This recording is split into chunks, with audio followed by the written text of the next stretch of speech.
Good afternoon and welcome to Praxis Peace Institute's live program in Sonoma. I'm Georgia Kelly, the Director of Praxis, and today we are really excited and honored to host David Talbot, a world expert on the Kennedys and the Kennedy assassination. What better way to commemorate the 60th anniversary of that horrendous murder than to bring David Talbot back to Sonoma. So we're grateful to have him here. I think many of us remember where we were on November 22nd, 1963. How many of you remember that day? Just about everybody here. And if you didn't remember it, you saw the movie JFK, which kept this whole thing alive. And I want to really commend you, David, and Oliver Stone, who unfortunately is not here, but to commend you both for keeping this story alive. Because I feel like the two of you have, through the decades, kept the focus on what really happened. So thank you for that. And as many of you know, David Talbot is a journalist, an author, and a media executive. He was the founder and former editor-in-chief of the early web magazine Salon. He has worked as a senior editor for Mother Jones magazine and has written for Time magazine, The New Yorker, Rolling Stone, and others.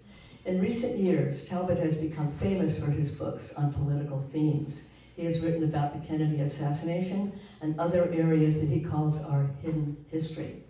His books include Brothers, The Hidden History of the Kennedy Years, Season of the Witch, which is about San Francisco politics, and The Devil's Chessboard, Allen Dulles, the CIA, and the Rise of America's Secret Government. All those books are available here today. The back table, Reader's Books, has brought them for this event. And they are riveting and expertly researched books. So I want you to welcome David Talbot. Thank you so much for being here with us today.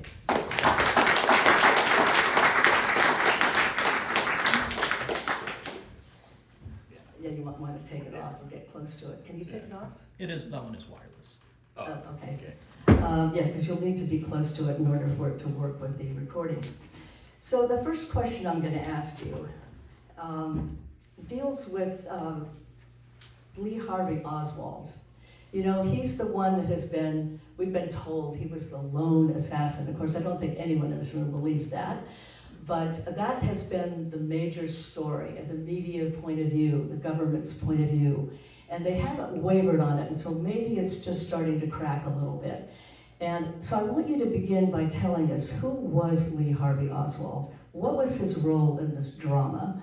And then to follow it up, because I think what most of us realized, if we didn't know it by this time, when Lee Harvey Oswald was assassinated in a police station, no less, that was my first clue. Hey, this is really a cover-up. And so I want you to tell us about that, and then Jack Ruby's role as well as Lee Harvey Oswald's. Well, thank you is this on? By the way, okay. You need to be close to it. Thank you very much, Georgia, and thank you all for coming out on this beautiful day and your continued interest in this historical event. Lee Harvey Oswald, that is still the name that most people associate, I think, still with this JFK assassination. And briefly who he was, he's about to be called at one conference that's coming up later this week, the Patchwork Kid. He was a loner, he didn't have a father, he was a victim throughout his life. And I believe that the people who eventually controlled him realized this was a patsy, as he put it himself, when he was arrested and in the Dallas police station. He was a Marine. He, I think, was part of the false defection program. They inserted the CIA, a number of people into the Soviet Union during the Cold War. He defected, as we know, in the late 50s, I believe it was. He went to the Soviet Union. He said, after serving at the Atsugi Marine base in Japan, where the U-2 spy plane operated by the CIA was flown, he said he would give all the military secrets he knew to the Soviets. He had it with the US, and he was very theatrical in the way he defected. The Soviets immediately suspected he was a spy, They sent him to a remote radio, I think, facility, factory in Minsk, I think it was, while he was there in the Soviet Union. I've talked to people who knew him there, Russians, said he was a bad shot. They took pity on him on weekend hunting trips, and they would shoot rabbits for him because he wasn't a very good marksman. And I think what he was basically a kind of a pre-New leftist.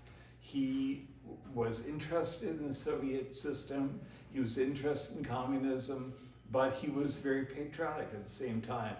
And I believe he was a low-level spy, and that's what he thought he was. He came back to this country, as we know, with a Russian wife. He married Marina Oswald.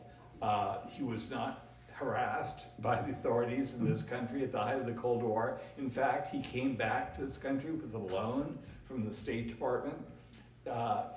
In Dallas, where he settled, he and his family, he was under the tutelage of a guy who worked for the supposedly international oil industry, but was actually a CIA asset, George de Mohrenschildt.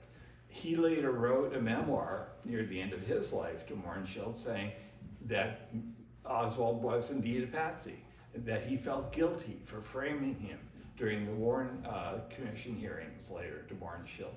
I think he was like an older brother to him, and he felt guilty that he'd helped frame Oswald. Oswald was indeed what he said he was, a fall guy, a patsy.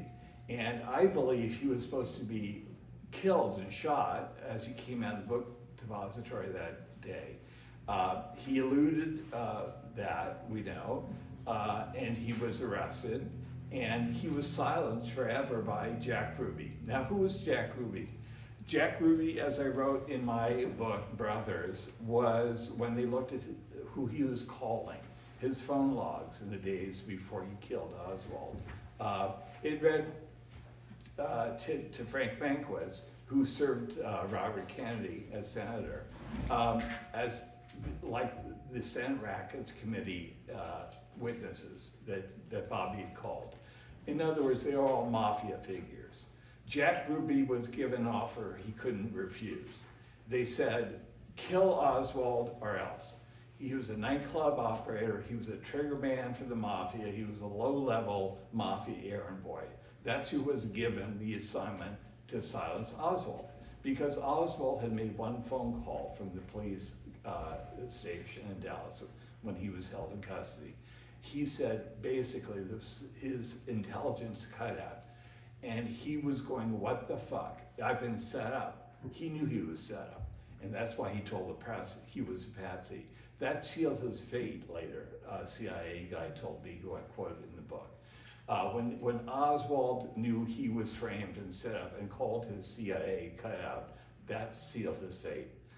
Jack Ruby silenced him forever. He was given a job to do that. We know that the mafia worked hand in hand with CIA. Robert Mayhew was a CIA contractor who was assigned earlier to bring the mafia in to kill Castro in Cuba. The mafia basically did the dirty work for the CIA, a lot of the dirty work.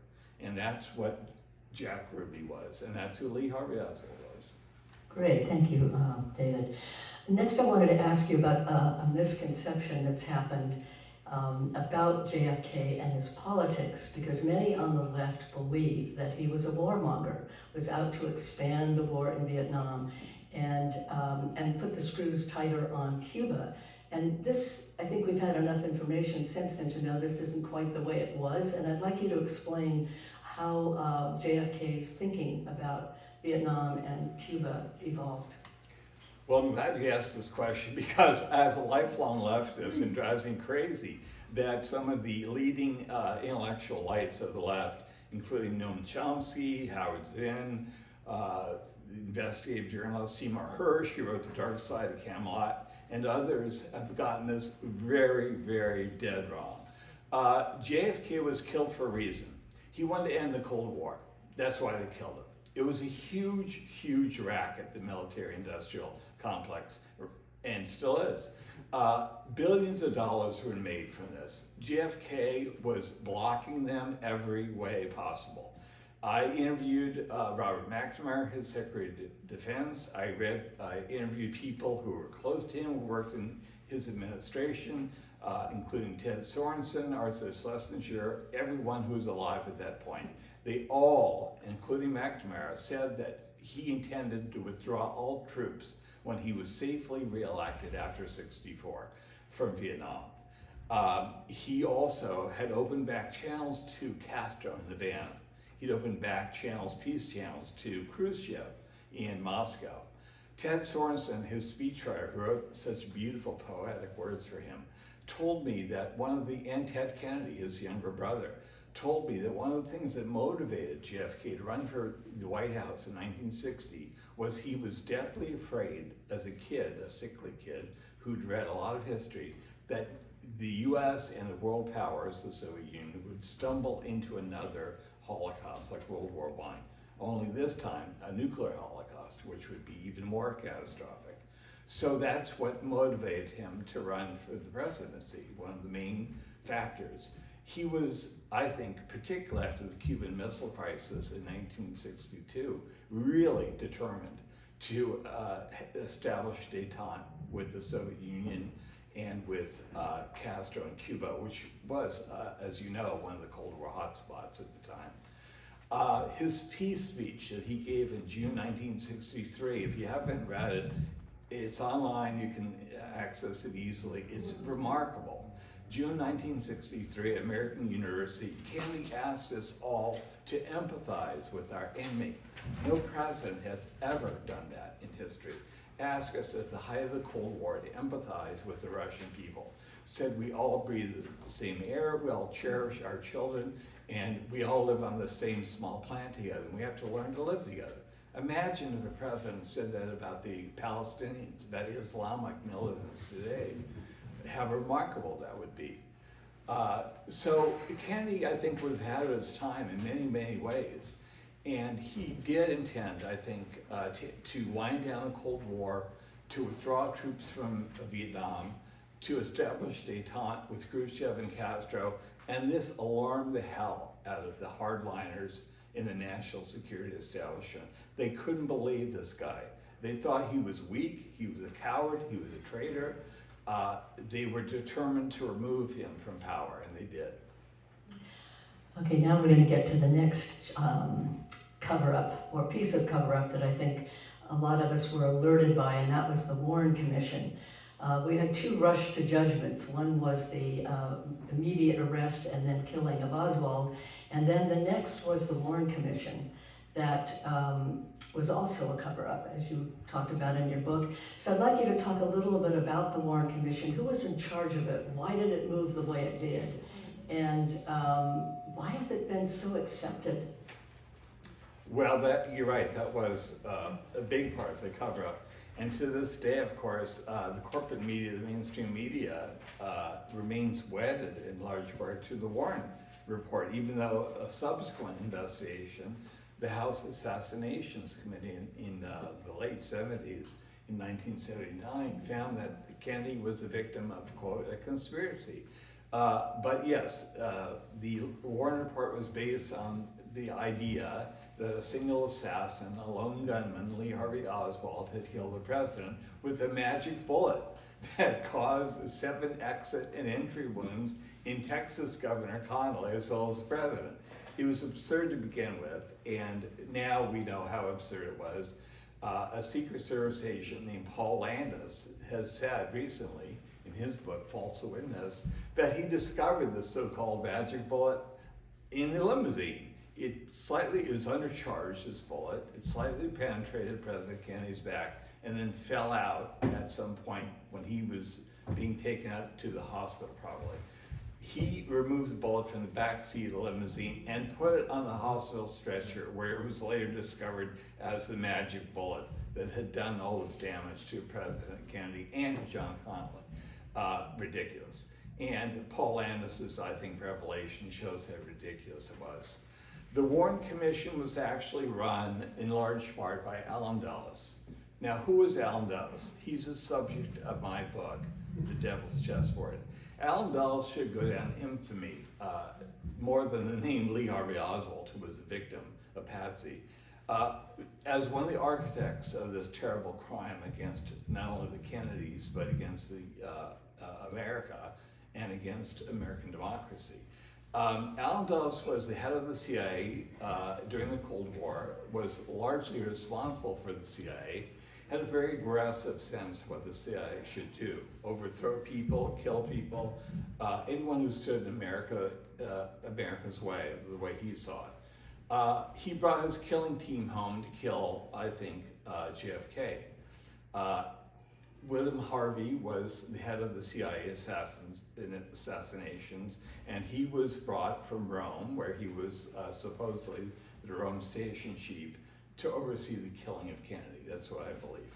So Dulles, as one of the architects of the crime, should not have been on the Warren Commission. He should have been on the witness stand. And yet he controlled the Warren, I think, Commission. He was the only member of that commission who didn't have a day job. He had all the time in the world to pursue the cover-up, and he did. He pinned it on Lee Harvey Oswald. He made sure all the testimony went in that direction. Dulles, I think, is a key figure that has to be understood by American people. And the name Dulles should at least be taken off of the airport in Washington. It was named after his brother, by the way, John Foster Dulles. I think Eisenhower, as president, outsourced his foreign policy to these two very nefarious characters, the Dulles brothers. Yeah, and then was Allen Dulles the head of the Warren Commission? Allen Dulles was not the head of the Warren Commission. It was named after, of course, Earl Warren, who was Supreme Court Chief Justice. But he was very busy, very reluctant to take the job. Lyndon Johnson basically strong-armed him to do it, said that would cause a nuclear war if we didn't, lay these suspicions to rest about JFK's death. And so that's what happened. Now, interestingly, I think the suspicions about the communist plot, and Lee Harvey Oswald having lived in the Soviet Union were spread to the media by the CIA. Mm-hmm. And that was a very dangerous idea. LBJ knew that, and knew that had to be laid to rest. It was important to say that Oswald was not part of a communist plot. I think very important to know, a week after the assassination in Dallas, Bobby Kennedy, Jacqueline Kennedy, the First Lady, are grieving this great loss to their family. And yet they send a close family friend, Bill Walton, who is a painter and someone they trusted, a close family friend, to Moscow. He had been scheduled to go as part of an artistic mission in the days when Kennedy was alive. They said, look, go ahead with this trip to Moscow and meet secretly with Georgy Bolshakov. Now, who was Bolshakov? He was a Soviet agent that the Kennedys had come to trust. He opened up the back channel with Khrushchev during critical moments like the Cuban Missile Crisis in '62. They knew Bolshakov and trusted him. They knew that he would get the word back to Khrushchev in the Kremlin. And that's what Walton did. Walton sat down with them and said that RFK and Jacqueline, no, this was not a Soviet communist plot. It was a high-level domestic political conspiracy. And Bobby Kennedy intended to run for office himself. And if he made it back to the White House, he would resume his brother's policies of peace with the Soviet Union. So at the height of the Cold War, this is a remarkable thing to tell our enemy. And the Kennedy family basically were trusting the Soviet Union more than their own apparatus, their own government, who they didn't believe really was at this point, was on their side. So it's a remarkable historical event, and I think everyone should know about it. Yeah, and now at this point, I think what I'd like you to do is just name names, name the organizations who you believe were directly, or really no, not just believe, directly responsible for the assassination of JFK. Well, as I say, the key thing to understand is that Kennedy was trying to end the Cold War, was trying to defang the military-industrial complex. And I think that that threatened a lot of very powerful people in this country. Allen Dulles was no rogue. He would not operate on his own. He always operated on behalf of more powerful and wealthy clients, he and his brother. At Sullivan and Cromwell, the big Wall Street law firm that they ran in the 20s and 30s and 40s, they always acted on behalf of the DuPonts, the Rockefellers, other people with even more power and wealth than they did. So I believe that Allen Dulles organized the crime. The national security figures like Dulles, like Curtis LeMay, who was head of the Air Force at the time, hated the Kennedys because he wanted a nuclear war, thought a nuclear war is winnable, and JFK stood in the way. That's who Kennedy was up against, these extremists who really believed that a nuclear war was winnable. So I believe that key figures in the national security state, like Dulles, like LeMay, were involved, but they wouldn't have acted against Kennedy and felt, in fact, if they didn't feel they had a consensus of the powerful and the wealthy in this country. Dulles was also, and his brother, very active in the Council on Foreign Relations in New York. This is a very exclusive conclave where people work out policy, they talk among themselves before the government acts. I believe that who financed, that's a key thing, who financed Dallas? Because it costs a lot of money to bring people in and shoot a president and cover it up. I believe we know that Dulles met with a banker named Simpson, John Simpson, in the days, and that weekend that Kennedy was killed in Dallas. According to Dulles' own daybook left at Princeton, we know that he met with the banker. Now, who is John Simpson? John Simpson had been a Nazi, pro-Nazi banker before the war, joined the OSS with Dulles, and after the war, became head of the finance committee at Bechtel, the big corporation based in San Francisco that gave us Caspar Weinberger and George Shultz, among other people, during the Reagan years. Very private, very powerful company tied to U.S. intelligence. He also met with, he said, bankers in New York before the assassination. This is Dulles, according to his own daybook.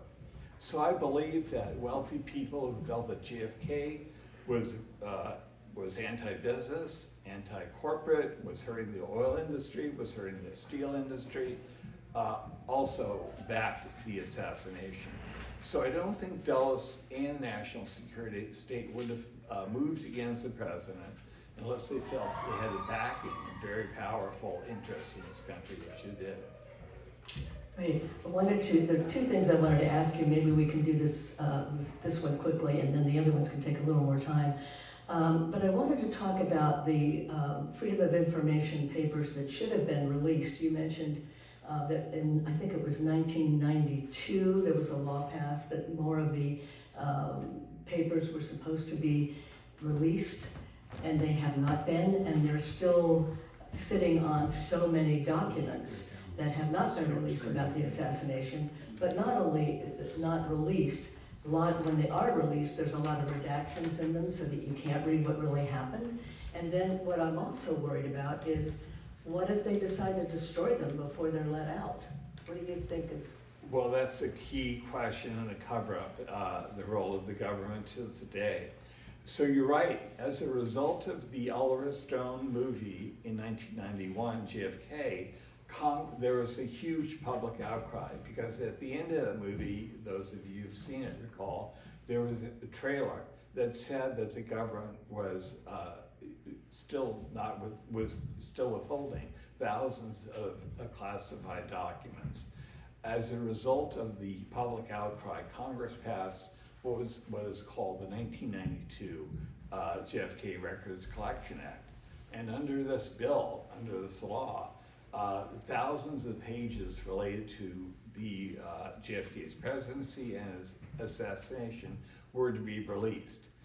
Thousands were, and I actually used a lot of these in writing my book, these documents, because they showed that the Kennedy presidency really split in two over Cuba and the Cold War and the Soviet Union. And that was very important. That's the why. Why was Kennedy killed? I think that's the kind of work that Noam Chomsky and others, intellectuals of the left, have not done. Really looked closely at the schisms within the Kennedy administration. So they held back, though, to this day, nearly 4,000 documents, most of them CIA documents. You're right, I worry about these documents. I think they've been redacted or maybe burned, who knows. But yet, to this day, because of Presidents Trump and President Biden, the CIA is largely still withholding nearly 4,000 documents that belong in all of our hands, that belong in the press's hands, that belong in American citizens' hands. It's outrageous that they still hide these documents from us. They're telling us that we're children and that we don't deserve them. That's what President Biden is doing now. Every key figure is dead. There's no national security justification to hang on to this material, to withhold it, to keep it secret. It belongs in our hands.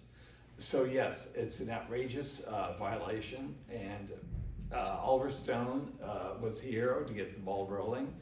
I worked with Oliver closely over the last 2 years on a screenplay that could, if it's made by Hollywood, also, I think, get the ball rolling again about President Kennedy. And so we'll see. I think it's an ongoing struggle. You know, Arthur Schlesinger, who is a historian who served in the Kennedy White House, said that history is an ongoing argument. And that's exactly what the Kennedy years are all about. And they're about today, because what he was up against as a president is the same same dilemma that we have today. The bad guys basically won, and they've been controlling this country ever since. And we've been at war ever since, somewhere in the world. If we're not at war, we're providing weapons because people are killing each other. It's absurd. That's not what America, that's not the country I raised my sons to be in. It's not the country we deserve. Yeah, that brings us to, I think, the next, or the last question I have, which has affected our culture, because ever since the assassination of JFK, and then the other assassinations, RFK, Martin Luther King, Malcolm X, some of the Black Panthers, there were so many assassinations in the 60s, and I believe, and many others do, that we have never recovered from the trauma of those, of our leaders being basically decapitated. And what that has done to Americans who maybe don't know it consciously but feel it unconsciously is that it has been a great psychic wound. And I want you to talk about that, and about, you had mentioned to me the other day something I thought was very interesting, that you connect the this kind of psychic wound that we have in the culture with the rise of these right-wing groups like QAnon. And there are many people who don't trust the government on the left and the right, but it has given rise to these kind of crazy conspiracy theorists, because they're just looking for answers and they will make them up. But I'd like you to talk about this wounding that is still present in our culture because of the cover-up, too. Yeah, that's an important question, I think, for all of us to explore. By the way, I'm very proud of the fact that I got a number of people who were still living at the time, some are now dead, to sign a public statement a couple of years ago, 3 years ago, actually 4 years ago, in 2019. And the statement said that Kennedy and the other people he mentioned, Malcolm X, Martin Luther King, and Robert Kennedy, who I think would have made this country significantly different had they lived, were all killed as a result of conspiracies involving the government and underworld elements, I think, also, who were employed, like Jack Ruby, to kill them. And they were killed for political reasons. So the signers of the statement included Daniel Ellsberg, G. Robert Blakey, who was chief counsel of the House Select Committee on Assassinations, who believed once that the mafia was the whole story. It's not the whole story. He knows that national security types were also involved. So he signed the statement, very important.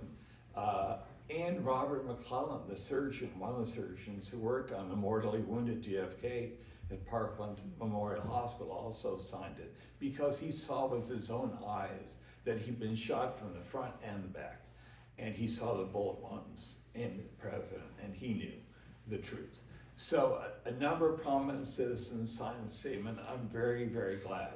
So that's the way, as a journalist, as a historian, I want the truth to come out, because I want people who are eyewitnesses, people who are who've studied this, who've researched it like I have, to speak the truth, and for Americans to demand it. But unfortunately, what's happened, because our government has, and the people in authority, and the media too, the corporate media goes along with the government too often, again and again have lied to us in my lifetime. Lied to us about JFK, lied to us about Vietnam, lied to us about the weapons of mass destruction, Iraq, lied. Is that, as a result of that, this conspiracy culture grows up. We don't believe anything that's told to us by any authority figure anymore. And a conspiracy culture sometimes embraces ideas that are wacky, that are wrong, because we don't believe the press any longer. We don't believe the government. Unfortunately, that's my role as a historian, is to say, this is true, this is not true. And sometimes, you piss people off like that.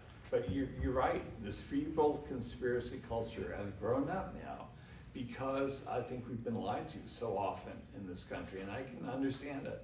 I often do a lot of interviews with right-wing radio and media because they kind of get it, and the left wing is still sometimes in a cocoon about this stuff, just want to believe it. But you're right, some leftists do understand the truth about this country. So I think we're going through a great kind of political fragmentation right now about the left and the right. And to me, it's about who believes in the truth and who doesn't. That's the real dividing line in America today. Yeah, that's saying there's a difference between real conspiracies, like you were talking about with the assassinations, and then the kind of fake ones that people make up because it gives them something to believe. I'm out of question. I mean, I could go on and on, but I want to actually open it up for the audience to have a chance to ask questions also. I'm not sure quite how to deal with the miking with the questions. Do you have what do you suggest? Does this come off? It comes out, but it's corded. Oh. So, if Yeah. anything, Have people come up, Yeah, maybe we'll switch. I'm going to put you here. Smaller room.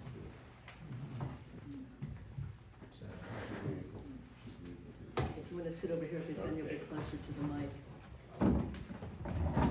All right, so I'm going to take this out to the audience. Is this working?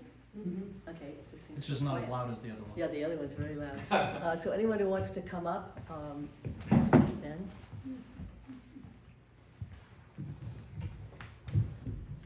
Well, I thank you for that, very detailed accounting, but for me, kind of relitigating these events is like remembering some evanescent summer romance I had in my 20s, because the real problem for me is that not the facticity, but the fact that this is already set in concrete.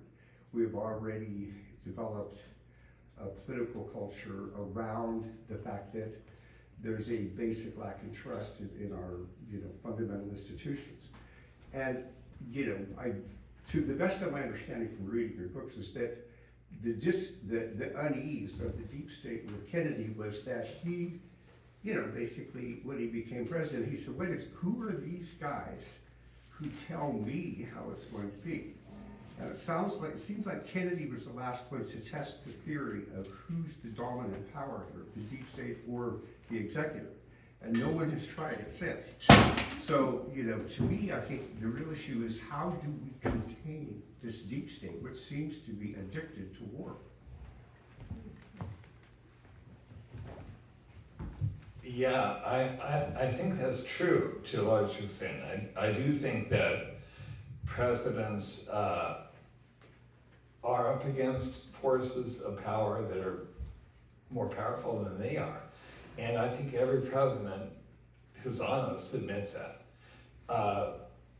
Clinton, by the way, when he was elected, has his Attorney General at the time, I think Webb Talbot was his name, the Southerner, look into this. And he came back to Clinton and told him it's above my pay grade, the JFK conspiracy. I think Trump made a lot of noise about confronting the deep state as well. But as I talked about here at Praxis, when Trump was president, it was mostly noise. He didn't release the JFK documents, he kicked it down the road because the CIA told him to. So Trump talked a good game, but he was a bullshit artist. He didn't release this, and he didn't really, I think, go up against the deep state because he realized how powerful they are. The deep state, if you define that as, I call it the national security establishment, people who make money, basically blood money from war. So yes, Kennedy, you're right, was one of the few presidents, perhaps the only president, who ever confronted these people head on, and we see what happened to him. Yeah, it's been a lesson to all the rest of them, I guess. Yeah. Yes. Apologetically, I haven't read The Brothers, so I hope I'm not being tautologic in this. I ended up, two questions. One is, can you comment about what happened to the Reels of Bruder film? I think they tried to alter the Zapruder film, but we know what we've seen is legitimate. I think the one that we see online now, frankly, that all people can see, where his head explodes on that shot, from the front, by the way, is accurate. I think they tried to, it was for years, as you know, kept in a vault at Time Life, and I think Henry Luce was part of the problem, the guy who was a mogul, the media mogul, who owned Time Life. He was very close to the CIA and very close to Allen Dulles, as the media has been in this country in general. And that's another thing we didn't talk about. The corporate media essentially act as a propaganda arm for the national security establishment. And I have an op-ed piece, the New York Times asked me to write about the JFK assassination at 60 years. I literally just turned in that article to my editor. We'll see if the Times actually runs it. But I think George is right, we're starting to see a crack. And I've quoted Leonard Cohen often in Brothers, in fact, years ago. There's a crack in everything, that's how the light gets in. And I believe that's true now. The media is finally, 60 years later, starting to crack open and tell the truth, some of the media, 60 years on. And my op-ed for the New York Times would be part of that. I think, coming clean, that process. I think now they realize the Warren Report has been so discredited that for them to stick with that is ridiculous at this point. So some, I think, of the more kind of enlightened reporters and editors are starting to move on this. I forgot your question. It was just who was doing the, I was thinking about when you were talking that 60 Minutes did a program on this a few years ago where a person that they interviewed, and I don't remember who it was proving, in quotes, of the magic bullet theory. I mean, it was so absurd, and yet they were airing it just 2 or 3 years ago. Yeah, I can't believe it. I interviewed this in my book Brothers. I interviewed Don Hewitt, who produced the Nixon-Kennedy debates in 1960, and he later created 60 Minutes. He's the father of 60 Minutes.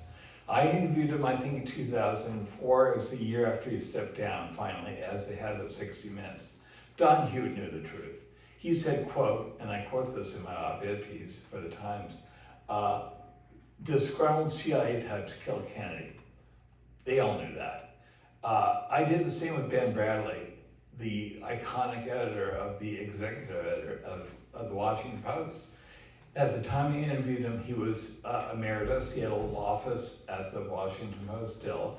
He had retired, but he was still very active. And he was very close to JFK. He was probably JFK's best friend in the White House press corps at the time. They hung out together often. He wrote a book called Conversations with Kennedy, talking about a great guy Kennedy was. He did nothing at the Washington Post. He did anti-nothing to solve the crime. I asked Ben directly, why didn't you do anything? You had huge investigative resources. You had to go Watergate people. You'd Woodward and Bernstein at your disposal. You could have cracked the case. He admitted to me it would have hurt his budding journalism career if he'd focused on this crime. I think because it was such a hot potato, that's why he didn't want to do it. He said it was because JFK was his friend and the Washington Post would have looked really bad. He would have looked really bad if he devoted resources to this. But Bradley knew about James Angleton at the CIA, who was kind of a friend of his. He knew about the CIA types. He drank with them on the cocktail circuit in Georgetown. He'd been close to the CIA himself. He knew these guys. So he knew who killed Kennedy. He could have cracked the case. I think he put his career ahead of what was good for his country, frankly, good for journalism, good for the memory of the president. And you probably didn't want to go the way of Dorothy Kilgallen. Yes. Since you're dismissed. Good And I'll point. get to you, That Julie, reminds next. me of a lot of stories that have happened since, too. So a real quick question. I've read that Jack Ruby was also a patsy in the sense that he had cancer and he was ill and was in a position where he could avoid prosecution by doing this in the open with, TV cameras running and everything. Is there anything to that? Yeah, I think he was told that he would be a hero if he killed Oswald, that he'd go down in history as a hero. He said it was good for the Jews also. I think he was very concerned about his Jewish identity. And he felt, his story was that he didn't want Jackie Kennedy to have to come back to Dallas to testify. That was his cover story. But then he did talk to the journalist Dorothy Kilgallen in jail. And Dorothy Kilgallen was, I think, preparing an expose on this when she mysteriously died in New York City where she lived of barbiturate overdose. There's no reason why she would have committed suicide, people who knew her said. So I think she was conveniently killed or suicided, like other people we know, because they wanted to silence her. And I think she was about to tell Jack Ruby's story. Julie, but you have to come up here. I would just like to know a little You need bit the, more you need the mic. about the mafia involvement, and maybe Ben Bradley was warned that if he talked, he would be dead too. Yeah, as I said earlier, I think the mafia played a secondary role in Dallas. They often were given dirty work by the CIA. Robert Mayhew, who Karen Croft, by the way, is here. My research on all my books worked closely with me. Karen and I interviewed Mayhew at his home. He was retired in Vegas at the time. He lived on golf course. He was a very charming man, but he was a killer. And he was the go-between with the mafia and the CIA. He was a CIA contractor because the CIA is prevented by law from operating on US soil, on domestic soil. So they go to types like the mafia to do their dirty work for them on US soil. I believe that they were given the job, Jack Ruby obviously was given the job to silence Oswald. That was the mafia thing. So I think organized crime played a role in the killing of Kennedy, but it was a secondary role. The main operators, as I said earlier, were the national security state. You. Can you elaborate on the Bechtel involvement? Well, I'm really curious about Bechtel. Bechtel, as you know, is a huge and very privately held corporation. When I was at Mother Jones years ago, Mark Dowie did an expose on the company. He worked there briefly.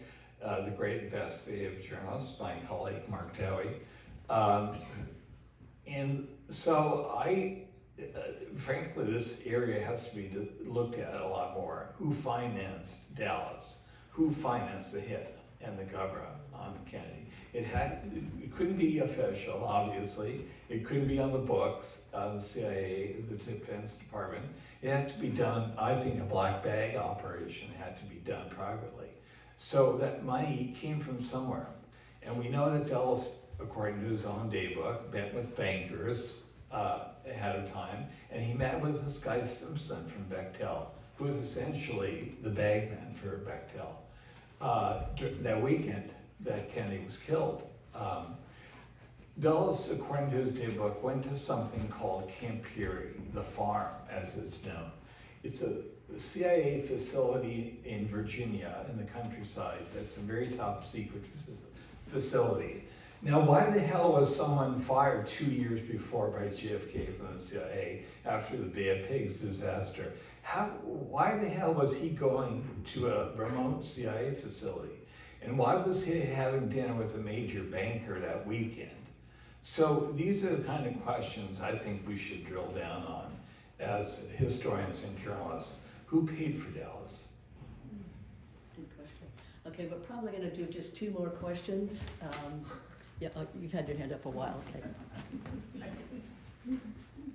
David, thank you for doing this. This is more of a statement, but I'd like your input. 60 years ago, I was in the United States Air Force. I was at McGuire Air Force Base in New Jersey. I was on a strategic alert team on the flight line at the Air Force Base. The president shot. We're in a kind of a hut, and there's a desk sergeant and about 4 of us. And we would go out, we were the original SWAT team, so to speak. And he was shot, and then a couple hours later, he was dead. We weren't on alert. I said to the desk sergeant, "Sarge, what's going on? The president's been killed, and we're not on alert." He goes, oh yeah, okay, you better get out and go mobile. But nothing happened. Between being shot and dying, there was no, in Military Airlift Command, MAC and MATS, there was no alert. As in, don't worry. What about the Russians? Could have been them. You think we'd go mobile. You think we'd be on alert, but we were not. But they knew. Exactly. No need to do it. Yeah.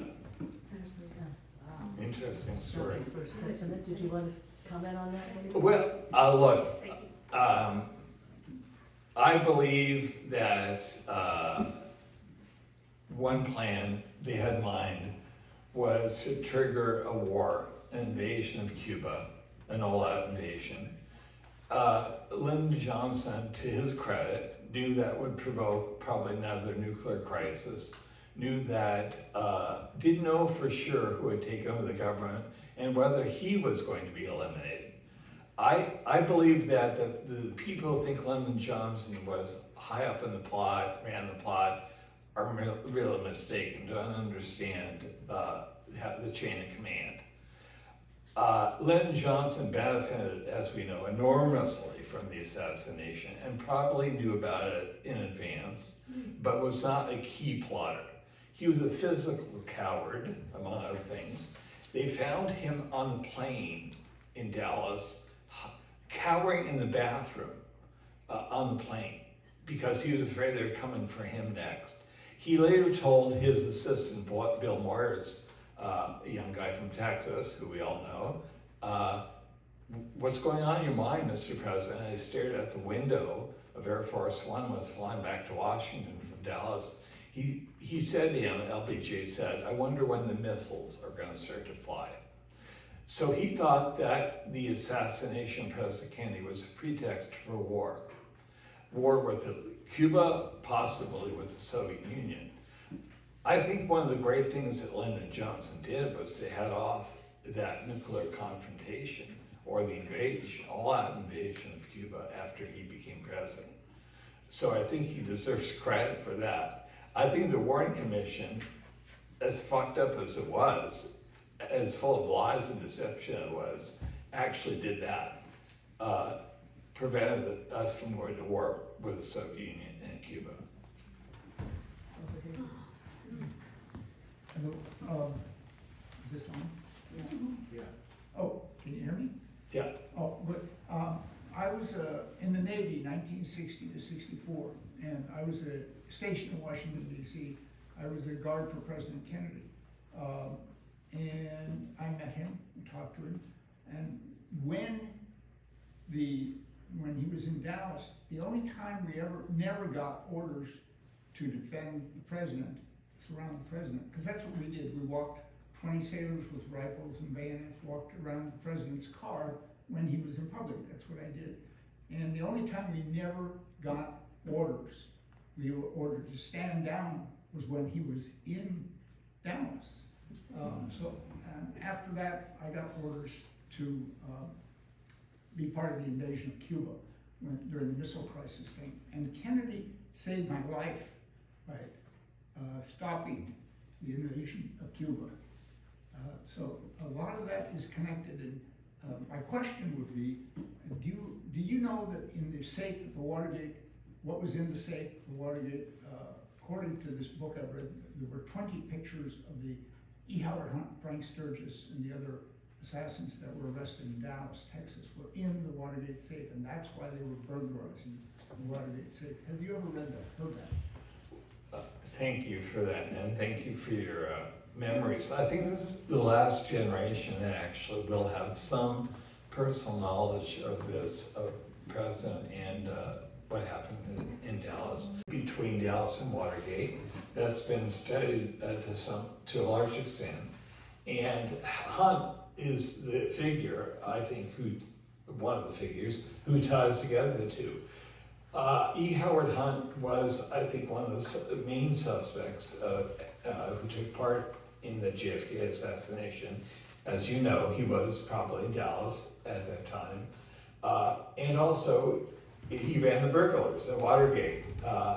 So, you know, afterwards, you know, Nixon, in his desperation, the state office, sent Haldeman, his deputy, Hank Haldeman, to confront Richard Helms of the CIA and say, look, you gotta snuff out this scandal, this Watergate thing, or else things will come out.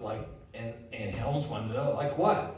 And he said a code word, basically, he said like the Cuban, the Bay of Pigs thing. That to him meant the assassination of President Kennedy. He said Helms erupted at that point, a very cool guy, usually, head of the CIA. He said, you know, we had nothing to do with that. And so I do think there's some kind of connection between JFK's, you know, killing and the downfall of Nixon and Watergate. And I think that's an interesting area to look at. The CIA was involved in both things. I think the downfall, both of Nixon and Kennedy. And Hunt was one of those figures who got caught up in both. I know St. John Hunt, who helped his father dispose of Watergate evidence during that scandal. He lives here in California now. Interesting guy. And to me, the media, Rolling Stone years ago did one story about the Hunt family, but it's a very interesting family.